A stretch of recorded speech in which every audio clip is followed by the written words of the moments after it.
performing was it was just a natural part of our life, a part of our family. My mom didn't want, for Mother's Day or her birthday, she didn't want presents. She didn't want flowers. She wanted us to do a concert.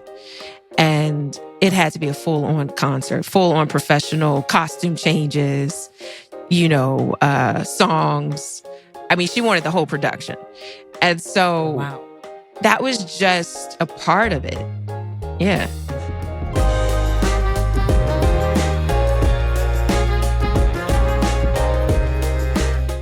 Hello, and welcome back to Your Mama's Kitchen. This is the place where we explore how we are shaped as adults by the kitchens that we grew up in as kids. And of course, we're talking about the food and the cooking, but all the other stuff that happens there too.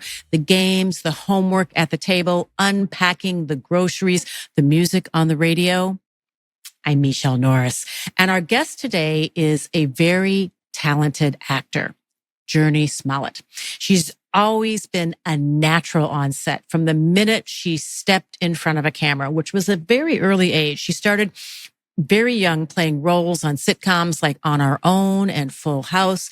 She even won a Critics' Choice Award as an 11-year-old for a role that she played in the film Eve's Bayou. She was in one of my favorite movies, Roll Bounce. And lately you have seen her in Lovecraft Country, in True Blood. And right now she is starring in Apple TV's crime drama called Smoke. We're going to learn all about the places where she grew up and how the kitchens influenced who she is today. Jurnee, thanks so much for being with us. I'm so excited to be here. I really am. And congratulations on Smoke. Thank you. It's interesting. You had to apparently do a lot. You play an ex-Marine. You're tough. You're strong. We see your workout on screen. So maybe we can also talk a little bit about what you had to do to get ready for that role physically and nutritionally. Yes, absolutely. But let's begin with the kitchen. Tell me where you grew up. Tell me about the house you grew up in. And let's begin with the kitchen. What did it look like? What did it smell like? What was happening? You have several siblings. Was it a loud and happy space? Very loud, very happy. My mom, so I was born in Queens, New York, and I'm one of 6 kids. But the earliest kitchen I can remember would have been this kitchen in Elmhurst, Queens that we had. It was, to me, when you're a kid, everything feels so big. It was this, but in hindsight, it was actually this really small apartment. We were all kind of crammed in. My mom made everything. She made our kitchen table out of wood, like by hand. Wait, stop that. She's a carpenter. She actually made the table that you ate at. I thought you said she made everything like the food, but she actually made the furniture too. She actually made the furniture. We didn't have much money. My dad was a taxi driver. He worked for IBM. He was at a point, I think prior to me being born, he was a milkman. I mean, he's a blue collar guy. By the time I was born, they had 4 kids. So I'm number 4 of 6. And she was a stay-at-home mom. So her way of keeping the budget tight was by making everything from homemade bread to the kitchen table. And so her and my dad would, build out furniture. Every single bed I slept in growing up was made by my parents or my mom herself. They would just go to the lumber yard, buy the wood, buy the screws. I mean, I could make a bed if I needed to because of them. Actually, well, see, when most of us say I can make a bed, it means I can tuck in the sheets and place the pillows.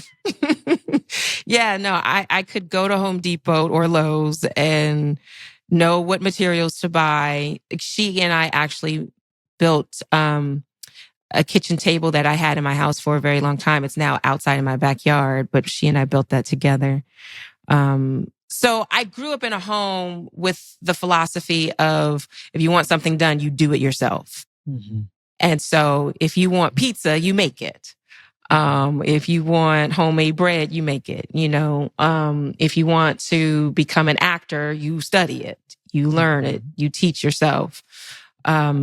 She was very keen on us being very self-sufficient. So we started cooking very young. kind of out of necessity. I think she was tired, if I'm keeping it real, So some of my earliest memories was, yes, for sure in the kitchen, watching my older siblings cook, and being in charge of something. So it started off with me being in charge with the rice and the salad, and then it built and built and built. And so, yeah, Paul Newman salad dressing and Stevie Wonder go together, So there was music in the kitchen. Always music. Anita Baker, Stevie Wonder, Shaka Khan and Rufus, and all the Jacksons and Whitney Houston, BB and CeCe Winans, Bonnie Raitt, Fleetwood Mac. Yeah, my mom's record collection was quite large, which has influenced me because I now collect vinyl myself. Very loud. The table was always full of debates, political debates, artistic debates, debating old films that we had watched. But eating dinner together was a must. Like that was everyone came together at the dinner table. My big table, because that's 8 people. Yes, eventually once my 2 younger brothers were born, then we moved to LA. And yes, even if the apartments we lived in weren't very big, the table was big. Yeah, and probably took up much of the apartment. It did. Honestly, it did. Like I remember living in one apartment, it like extended past the door. Like, you had to kind of like work your way around the table. But the table became very symbolic when I think back. We moved to LA and it was the 94 earthquakes here. And that very same table was the table we actually slept under actually it felt like a very long time, but I think it might have only been like a week or two. But because of the aftershocks? Because of the aftershocks and just, the apartment complex. We had never been in an earthquake. You from New York. We don't get earthquakes in New York. And so there was no water for a few days, it felt like, and there was an upstairs, downstairs. So 2 bedrooms upstairs and my parents stayed downstairs. And I think for safety reasons, because when the earthquake happened, my dad came upstairs to grab us. So I think they wanted, for safety reasons, for us all to stay downstairs. And they had read somewhere online that if there's an earthquake, get under a table. So at night, we all kind of just huddled under the table in case there was another earthquake. Did your parents try to make that seem like an adventure? It's like building a tent. We're all going to sleep. It was so fun to me. Yeah, of course. It felt like we were camping out. We had like our flashlights because the electricity wasn't on for a few days. And so we had like our flashlights and candles, and they completely made it fun. Really. I have to give my mom credit because growing up, I didn't feel the strain of the ups and downs of our financial situation, because we had each other. So mom is Janet, dad is Joel. Yes. Everybody in the family has a name that starts with J. Yes. Assume that happened on purpose. Yes. Was not an accident.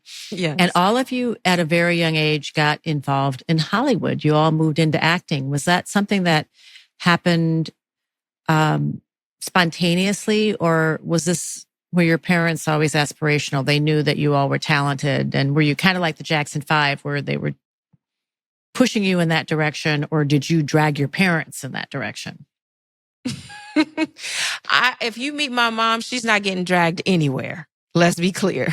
Okay. But yeah. She was always very artistic. And so growing up, we watched films and old cinema and listened to music. My older siblings were doing it prior to me. And I just kind of fell in line. They wanted to be like the Huxtable kids. And so I think what happened is my mom's friend had kids who were modeling in New York and going on what was it called? Ghosties or something like that, like auditions. And people kept telling my mom, you should let your kids do this. You can make some extra money and they're cute. And my siblings wanted to do it because they wanted to be like the Huxtable kids. They saw all these Black kids on TV, they wanted to do that. And they're in New York and they thought we can do that. And exactly. They're in New York. And so she tried it with them and they really loved it. It was almost like Little League, which they were in as well, where it was low pressure. It was fun. They got to go into rooms and sing or dance or entertain people. And I just was kind of put in it. I was 10 months old and they were doing a photo shoot for something. And the photographer just was like, can we put the baby in the picture? And they put the baby in the picture. And the baby stays in the picture after that point. The baby stays in the picture. And yeah, so for me, it was just fun initially. It wasn't something that, I don't know. I don't have that typical child actor story, fortunately. Which is often tragic. Unfortunately, it is, yes. So you felt like you still had your childhood. It wasn't snatched from you. Because that's what happens with a lot of child actors. They don't get to just be a kid. My mom was very protective of us. She was always on set.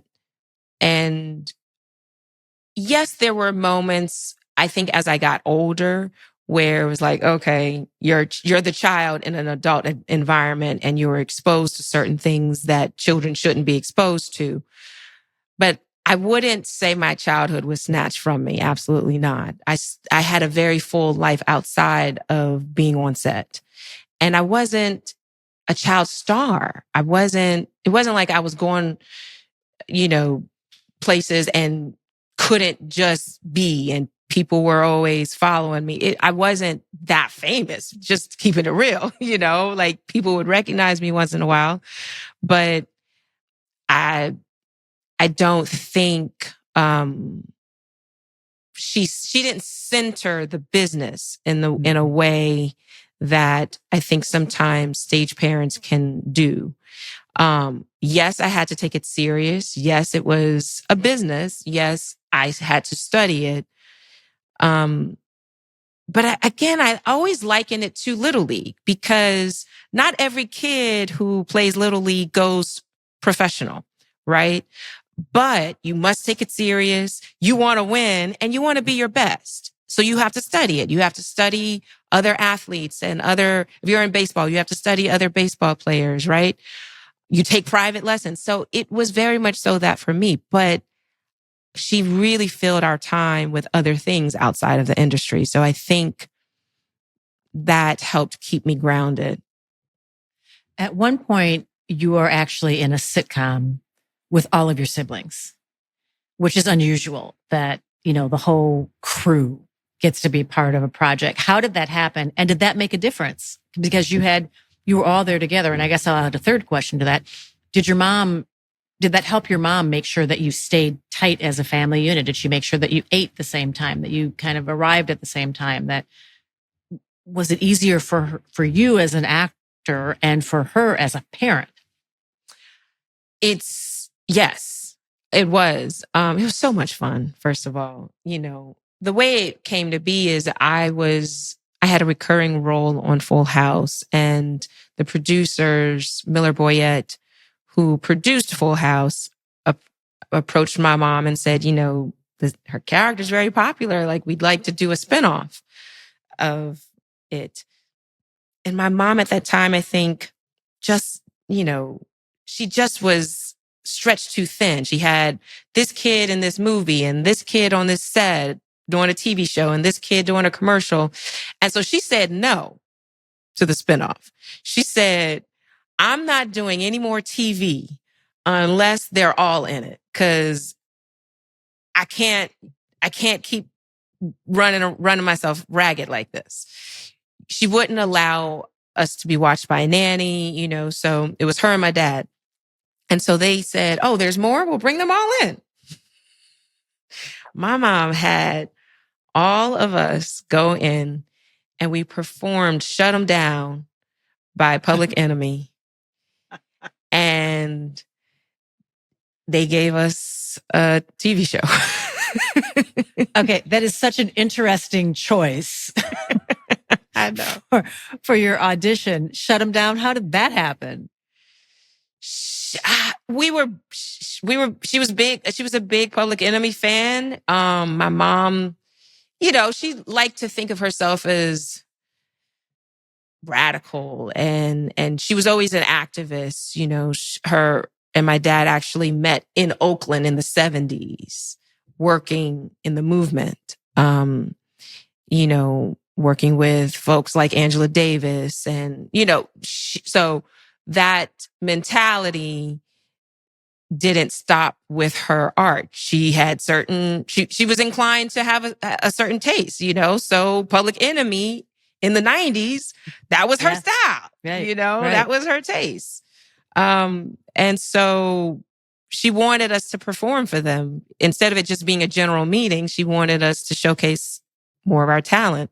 And that was the song she chose. And that was a song we all loved during that time, So when you were performing as the third youngest, which places you as one of the two middle children, what was your role in the Shut 'Em Down ensemble? I was Flavor Flav.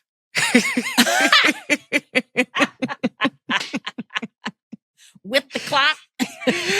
Man, I loved Flavor Flav. I can't remember if I had a clock or not. I don't know. I don't know. I've never met him. I've never met him. I have met Chuck D and I have told him this story and he thought it was really cool. Yeah. So you were the one who was walking back and forth, gesticulating with your clock and yeah. Doing the ad libs, I was the hype man. Yeah, that is so funny. All that kind of stuff. Do you have video of this somewhere? I think we do. Oh, somewhere. I think we do. And then I saw may have to go under the cave to pull that out. Yeah. But just to be honest, performing was it was just a natural part of our life, a part of our family. My mom didn't want for Mother's Day or her birthday, she didn't want presents. She didn't want flowers. She wanted us to do a concert. And it had to be a full-on concert, full-on professional costume changes, songs. I mean, she wanted the whole production. And so that was just a part of it. Yeah. So if she wanted a full-on production, did each of you have to perform your own number for her? Or did everybody have, or did you all have to choose like a song that you could all perform together? Like, Set It Down. It varied. It varied year to year. She would make requests one year, then the other year we could kind of decide, how we were doing it. It varied. Yeah. Your mom, Janet, sounds like a very interesting woman. She builds furniture. She doesn't want flowers or gifts. She wants performances.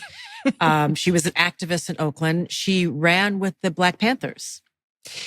Yes. Well, I think she ran with the whole crew. It was the Communist Party. It was a lot of different folks in Oakland who were, especially during the 70s and post, I think it was right after Angela had been freed. And so it was about freeing political prisoners and doing a lot of work in that realm and bringing down this prison industrial complex system, and so she's always had, again, that's why I say my life was so full outside of this industry. She honestly had us volunteering, all the time, or campaigning for political figures, or standing on the corner holding signs. Like, we were that part of those people that you see on the corner holding signs. That was us,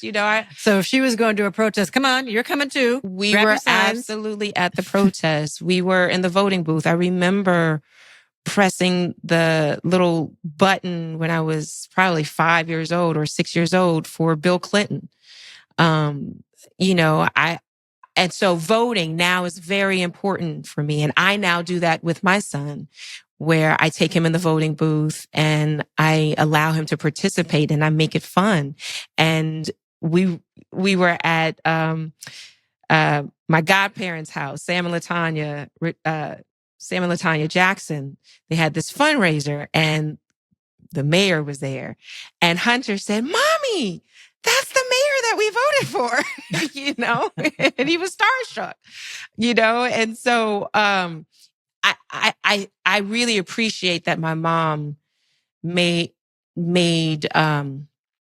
volunteering and participating in our world and being a global citizen a central part of my upbringing. I was volunteering for organizations at a very young age. And so again, like I said, I think those other elements outside of this industry helped keep me grounded. It sounds like your parents also were trying to surround you with people who could help you in Hollywood, but really more importantly, help you develop a value system. Yes. In life. And you mentioned that Sam and Latanya Jackson are your godparents. Was she trying to give you a village, which really is its own kind of wealth? Absolutely. I have to say, she was very intentional about surrounding me with artists and activists. And I am blessed that I have a village, literally, of artists and activists who mentored me and would check my coattail, if they saw me showing any sort of behavior that could indicate I could one day stray, right? Mm-hmm. And they just kept me so busy. They kept me busy. There was an organization called Artists for New South Africa that Sam and Latanya were board members of, Blair Underwood, Alfre Woodard, Archbishop Desmond Tutu, the late great Arch. It was an organization, CCH Pounder, I think Pauletta and Denzel Washington. Were they on the board, or I know they were very involved with ANSA as well, but just it was literally an organization that I started volunteering with when I was 12. And they took me to South Africa when I was 19 years old. And honestly, I started volunteering here in LA. I would go into schools with a program through LAUSD and talk about HIV/AIDS prevention. And I really feel that being involved with work that wasn't about me, but it was about serving, and it was about serving humanity and trying to contribute, it gave me a deeper understanding of my purpose. Because she would say all the time, God didn't put you here for you to just go to the beach. Mm-hmm. And God didn't give you these gifts just for you. You've got to share these gifts, and you've got to use these gifts in order to serve humanity. And she would talk all the time about this Martin Luther King quote that I'm a butcher and when I paraphrase it, but essentially he talked about the greatest person in the room is the server. Yeah. We could all be sitting at dinner, but the greatest person is the waiter who's actually serving us and nurturing us and nourishing us. Mm-hmm. And so I've always looked at myself as a servant. Even in my art, it is a service that I'm doing.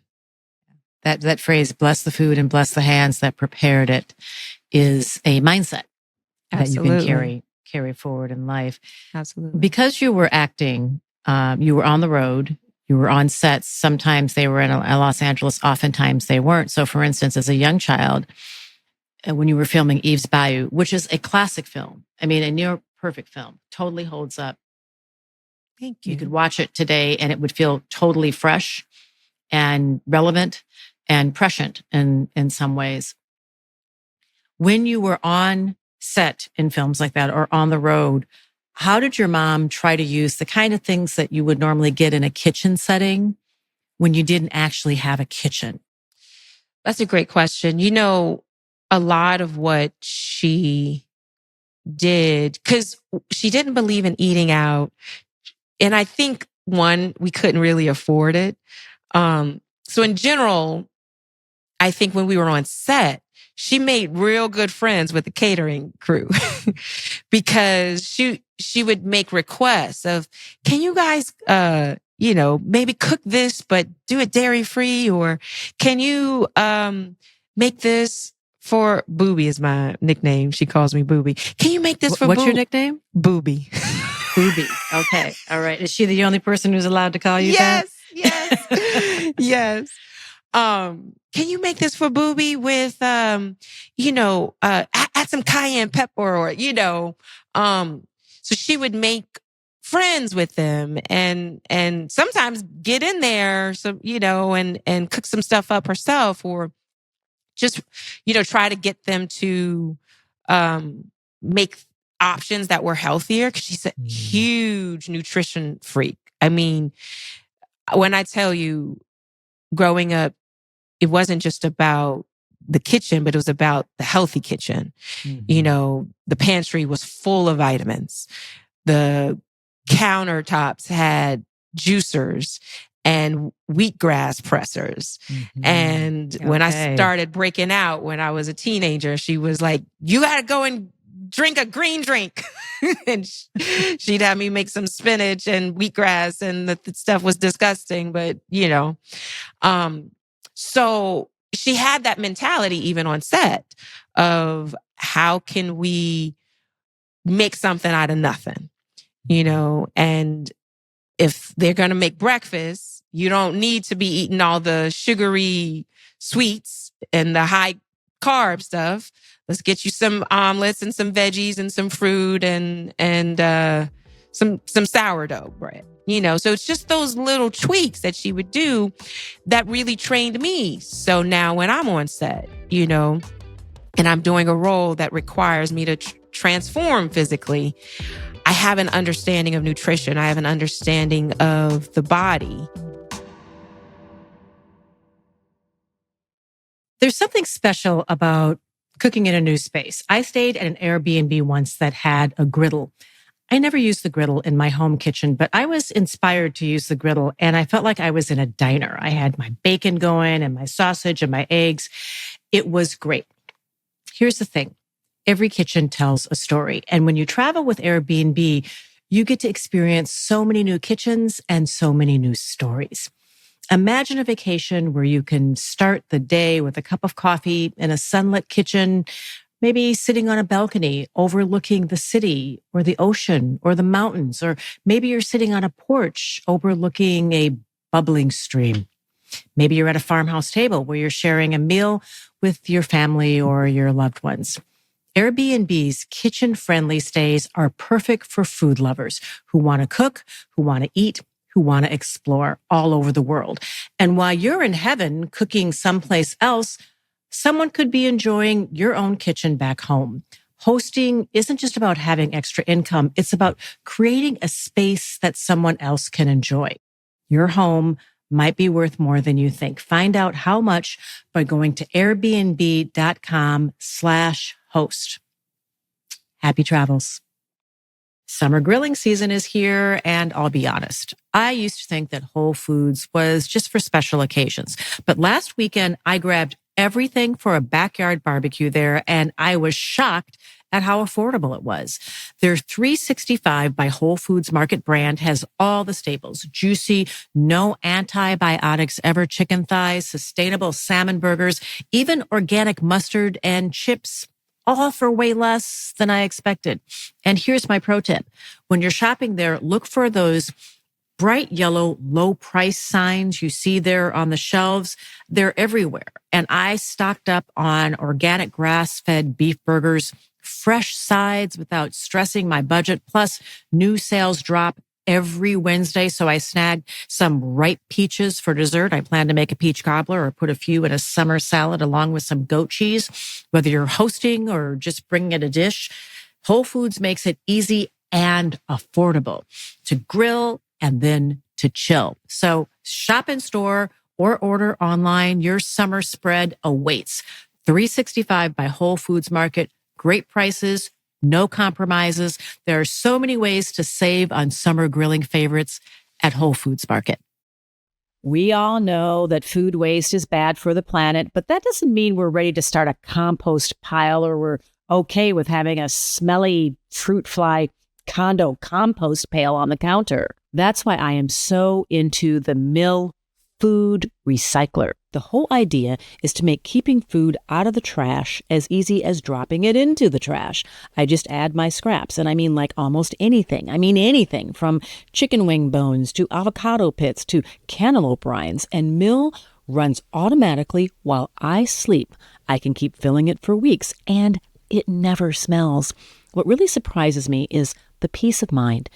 I used to feel guilty every time I tossed out wilted spinach or half-eaten leftovers. Now I just drop them into the bin, open the lid, drop them in, and I know that they're going to a better place. You can use the grounds in your garden or feed them to your chickens, but me, I have Mill get them to small farms for me so farmers can grow more food. You just send those grounds off to farms in little boxes that Mill can provide, and they will turn that back into real food for real animals. That's such a good feeling. It's a full circle moment that I didn't know that I needed. You can have your own full circle moment. Try Mill risk-free and get $75 off at mill.com/YMK podcast. That's mill.com/YMK podcast.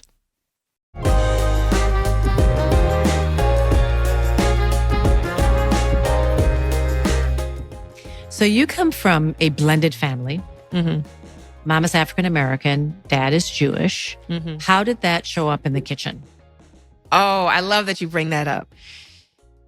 So up until my parents separated, they separated when I was 12. But prior to that, my mom was very, very intentional about celebrating all the holidays together. So it wasn't just Easter. We also had to celebrate Passover.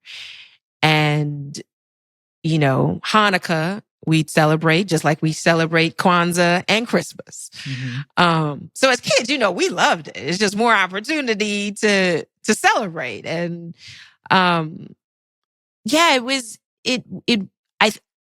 it's interesting because it wasn't really my dad who was leading it. It was my mom's, my mom was spearheading it, and she was very intentional about embracing his culture and embracing his heritage more than he was. He just kind of was like, okay,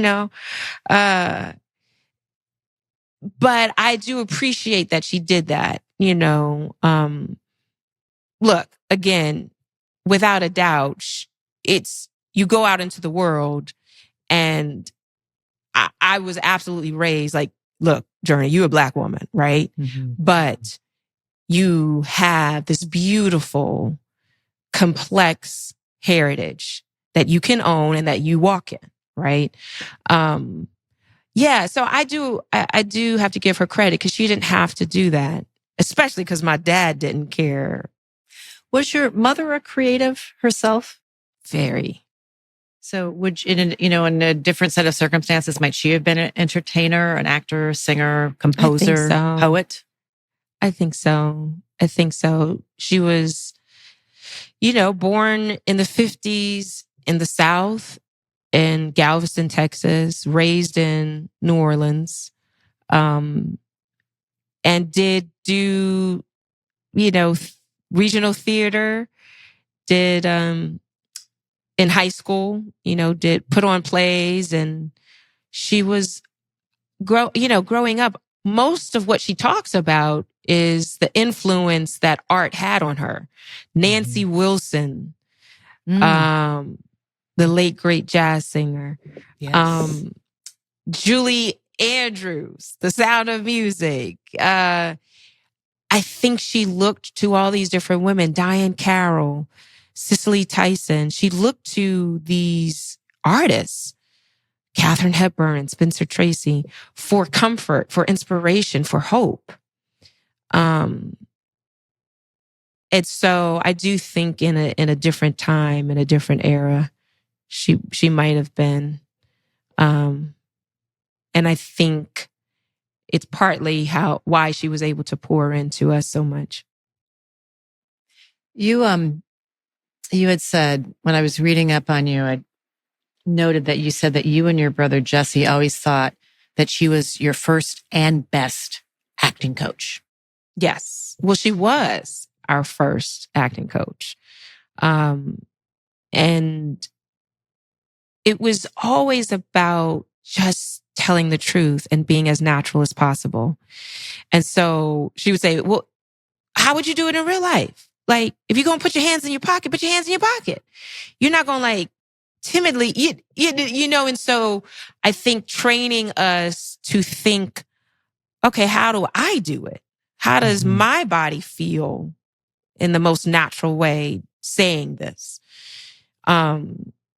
She also would play games with us. I mean, she would play these games to teach us how to cry on cue. So when you were talking about your mom preparing you for eating well, living well, eating for the long haul as an actor, I'm thinking about you and the role that you're currently playing in this Apple TV Plus series called Smoke.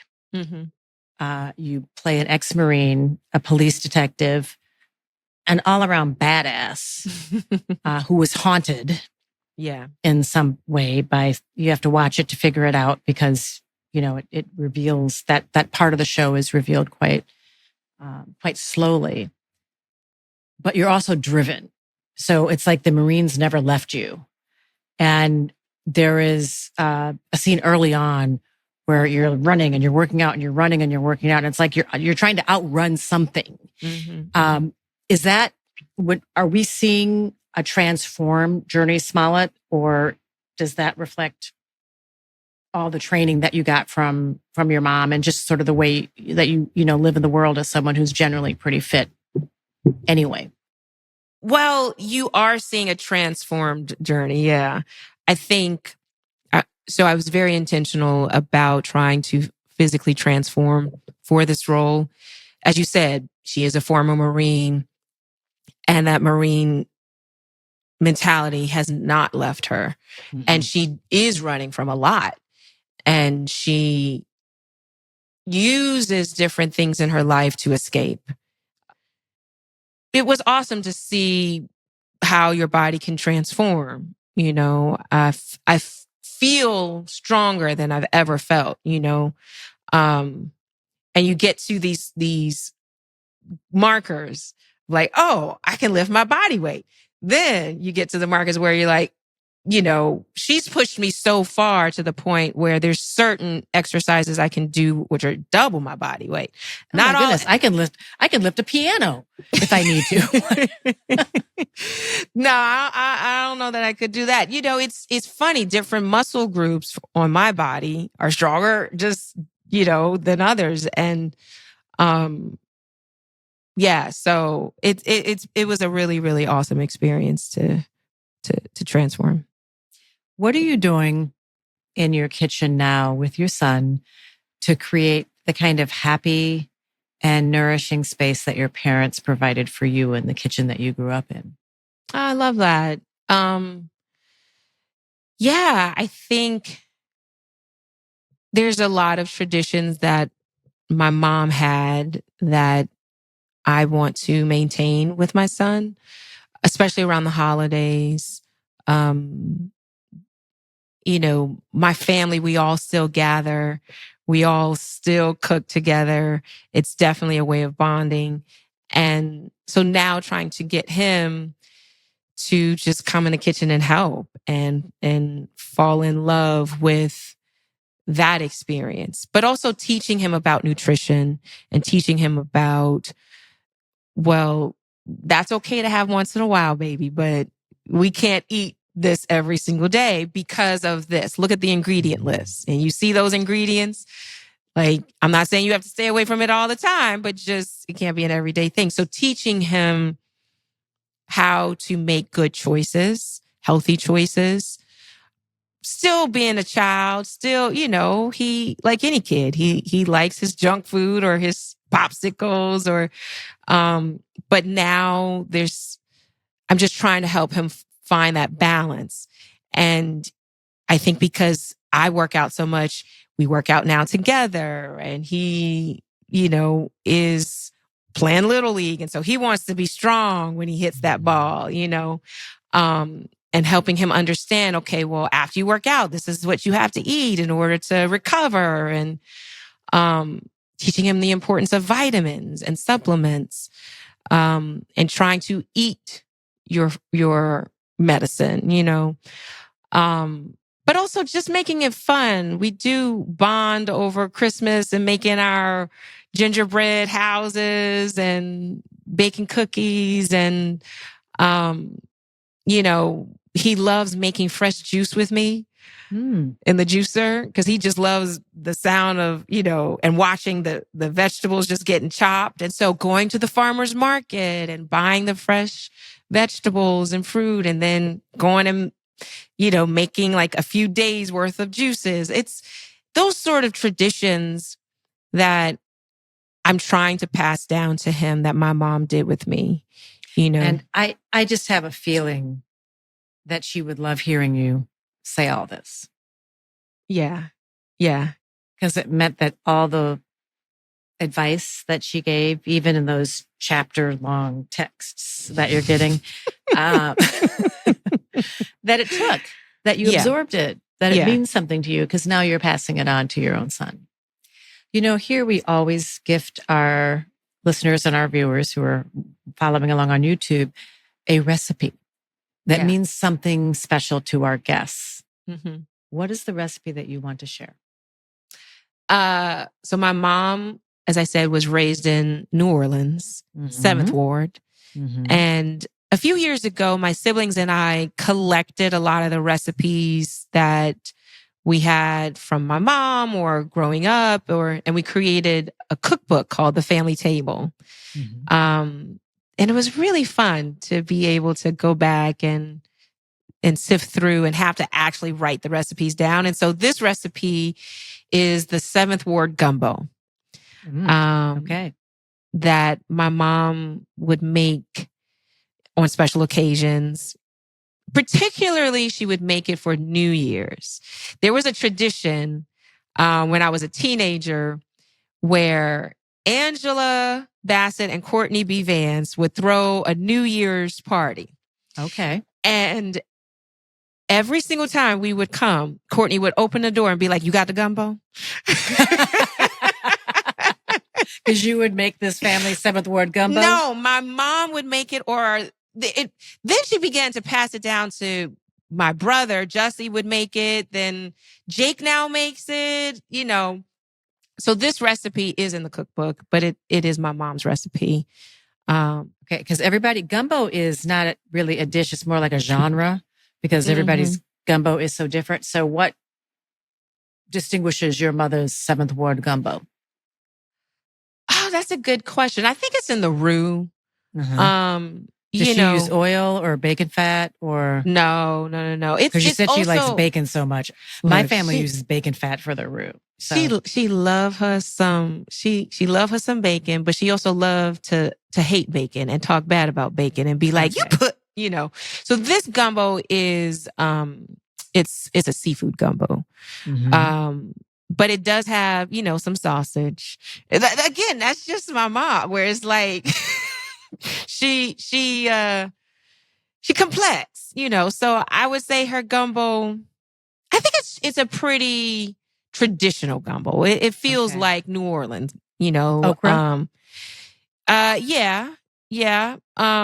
We got Now, some. you hesitated on the okra. Are you not on team okra? Well, here's the thing, because some people don't like okra in their gumbo. Yeah. You got to really make sure you get the slime out of Well, yeah, the okra. that's yes, you do. So I know and there are ways to do that. Yes, and this gumbo in this recipe, there's instructions on making sure. But I say that because I know some people that are like, ugh, I hate okra in my gumbo. So, and that's like you said, it's not. It is. What did you say? It's like it's its own. It's a genre. It is because everybody's gumbo is so different. Some people it's as thick you can put a spoon in it and it practically stands up. No, sometimes it looks like swamp water. Sometimes it's thinner and it's more like a soup. You said sometimes it looks like swamp water. Well, I mean, I said that with love. I love gumbo. We have our own gumbo tradition in my family. I make gumbo every Christmas. It's a whole thing. Yeah. Here, we do 12 days of gumbo in my family. I mean, it's a whole thing. And I like being open-minded about other people's gumbo because it really is very different. You can't go, it's not like, some French foods where there's a consistency that you have to achieve and it has to have a certain color. Gumbo is just very different in different places. People put filet in at the, some people don't use filet. Some people just put it in right at the end. Gumbo, no gumbo. Some people put, crab legs in. You reach in the gumbo with your hands. That is us. There's snow crab claws and snow crab legs, and you better get dirty with it. Yeah. And crack them crab legs, and then just toss them. There's usually a bowl in the middle of the table for all the for all that goes. So I'm open. I'm open to all of it. If you're having gumbo, call me up because I will be there. Okay. And I will love to try your mother's 7th Ward gumbo. And she gave us the full recipe. Yes. It's I sent it to you all. It's in the cookbook as well, but I did send you the actual recipe. So we'll promote the cookbook. We'll have it on the website. We'll invite people, to try it, to learn. And if you don't be intimidated, if you've never made gumbo, master the roux and then everything else falls into place. Amen. The thing about gumbo though is it always just brought so much comfort to us. And it's messy and it's all those things, but it's also like a conversation piece. I have loved this conversation. Thank you for making time for us. Oh, thank you for making time for me. And maybe one day we'll make some gumbo together. I would love that. I have watched Jurnee for years on small screens and big screens. And I always felt like I sort of kind of knew her, but I've loved learning more about her journey into Hollywood and her family. And I love getting to know her mother a little bit. It was a great conversation that will live inside me. Now, I want to reminder that our inbox is always open and we want to hear from you. We want to hear your stories, your memories, your epiphanies, maybe some recipes. You can send us a voice recording or a video and you can make that recording and then send it to us at ymk@highergroundproductions.com for a chance for your voice or perhaps your video to be featured in one of our future episodes.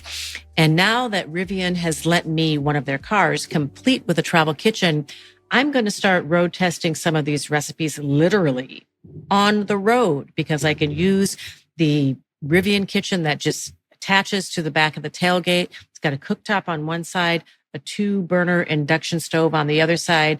And I might actually be able to make the roux at home, but bring that with me and try that 7th Ward gumbo maybe when I'm on the road. Sounds like fun. So thanks to Rivian for allowing me to cook up that idea.